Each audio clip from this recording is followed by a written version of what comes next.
வந்து GST road இல்லை. அதாவது வந்து பார்த்தீங்கன்னா பல்லாவரம், குரோம்பேட்டு, பெருங்குளத்தூர், ஊரப்பாக்கம், கூடுவாஞ்சேரி இந்த ஏரியால இருந்து பார்த்தீங்கன்னா நல்ல ஒரு டெவலப் இருக்குது. நீங்க வந்து பாத்தீங்கன்னா நம்ம வந்து ஊரப்பாக்கத்துல இருந்து 2018ல இருந்து ஒரு கன்ஸ்ட்ரக்ஷன் பண்ணி கொடுத்தாங்க. வந்து அவங்க அப்ப அந்த லேண்ட் வாங்கச்சுல 2100 வாங்கியிருந்தாங்க. ஆனா இப்போ வந்து ரேட் வந்து பாத்தீங்கன்னா இந்த பஸ் ஸ்டாண்ட் வந்ததுக்கு அப்புறம் 2100 வாங்கியிருந்தாங்க. இப்போ வந்து ஸ்கொயர் ஃபீட் வந்து பாத்தீங்கன்னா 5500 அந்த ஏரியால இருந்து போகுது.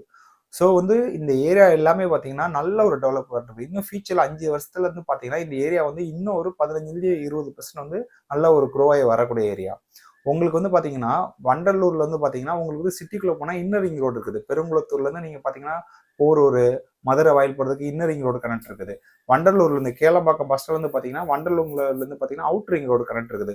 ஸோ இந்த 2 ரோடு கனெக்டிவிட்டி இருக்கிறதுனால இந்த ஏரியா எல்லாமே பார்த்தீங்கன்னா கூடுவாஞ்சேரி, அதுக்கப்புறம் வந்து பார்த்தீங்கன்னா உங்களுக்கு வந்து கூடுவாஞ்சேரியிலேருந்து அங்கே வந்து பார்த்தீங்கன்னா காட்டாங்குளத்தூர் வரைக்கும், சிங்கப்பெருமாள் கோயில் வரைக்கும் எல்லாமே நல்ல ஒரு டெவலப். அந்த ரோடை சுற்றி உள்ள எல்லா ஏரியாவுமே இப்போ பஸ் ஸ்டாண்ட் வந்ததுக்கு அப்புறம் நல்ல ஒரு ரேட்டு போயிட்டு இருக்குது.